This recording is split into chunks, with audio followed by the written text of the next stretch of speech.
আমেলে লফজি অর্থাৎ যেগুলো উচ্চারণ করা যায় সেগুলো হচ্ছে আলা দরবাইন, কয় প্রকার? দুই প্রকার। আলা কিসমাইন, কয় প্রকার? দুই প্রকার। ঠিক আছে, তাহলে এই দুই প্রকার কোন দিক থেকে?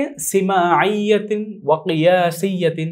কিছু আমেল হলো সিমাই অথবা সামাই, আর কিছু আমেল হলো কিয়াসি। কিছু আমেল এগুলো হচ্ছে সামাই, আর কিছু আমেল এগুলো হচ্ছে কিয়াসি। তাহলে এখন আমরা জানবো যে সামাই কাকে বলে আর কিয়াসি কাকে বলে। এখানে বলা হয়েছে আহাদুহুমা আওয়ামিল সামাইয়া ওয়াল আখর আওয়ামিল কিয়াসিয়া। সংজ্ঞা কি? সামাই আমেল হলো মা ইউসমাউ মিনাল আরব, যে আমেলগুলো আরবদের কথাবার্তা থেকে আমরা শুনতে পাই। ওয়ালা ইউকাসু আলাইহি শাইউন আখর, এবং যেগুলোর উপর অন্য কিছুকে কিয়াস করা যায় না। যেমন এই যে মিন আমি হরফে জার লিখলাম, এই মিনটা যে তার পরবর্তী ইসেমকে জট দেয়, পরবর্তী ইসেমটা যে মাজরুর হয়, অর্থাৎ এই যে আমি এখানে লিখলাম জাইদিন, এই মিনের কারণে জাইদিনের মধ্যে যে দুই জের হইলো, এখানে মাজরুর হইলো, এটা কিন্তু আমি আরবদের থেকে শুনে জেনেছি।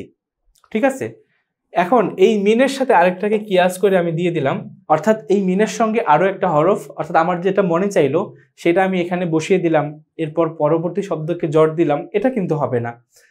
এজন্য এটাকে বলা হয় লা ইউকাসু আলাইহি শাইউন। এর উপর অন্য কিছুকে কিয়াস করা যাবে না, এটার মতো অন্য কিছুকে ধরে আমল করা যাবে না। তাহলে আমেলে সামাই কাকে বলে? মা ইউসমাউ মিনাল আরব, যেটা আরবদের কাছ থেকে শোনা যায়, ওয়ালা ইউকাসু আলাইহি শাইউন, এবং যার উপর অন্য কিছুকে কিয়াস করা যায় না, এটা হলো আমেলে সামাই।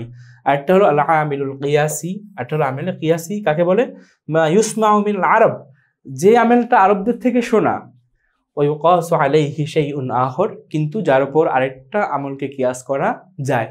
যদি উদাহরণের মাধ্যমে আমরা বিষয়টাকে স্পষ্ট করি, তাহলে এখানে আমরা বলতে পারি এভাবে যে, যেমন ফাআলা জাইদুন, জায়েদ করলো, জায়েদ করলো।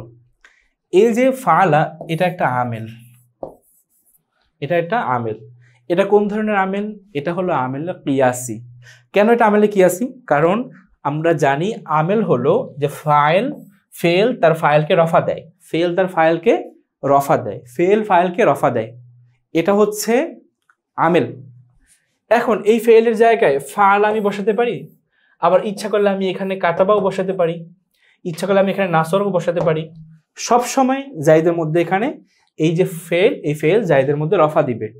তাহলে এই যে ফালার জায়গায় আমি যে আরো কিছু বসাতে পারতেছি, এটাই হলো কিয়াসি। কিন্তু আমি যখন বললাম মিন জাইদিন,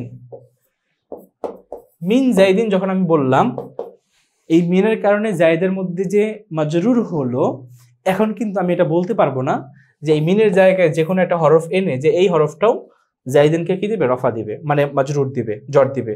যেমন আমি এটা বলতে পারবো না যে ওয়াও, ওয়াও এটা একটা হরফ, এই হরফটা জাইদ, ওয়াও তো হরফে আতফ আছে, এরপর একটা হাল একটা হরফ আনি আমি, এই যে হাল, হাল একটা হরফ আমি নিয়ে আসলাম।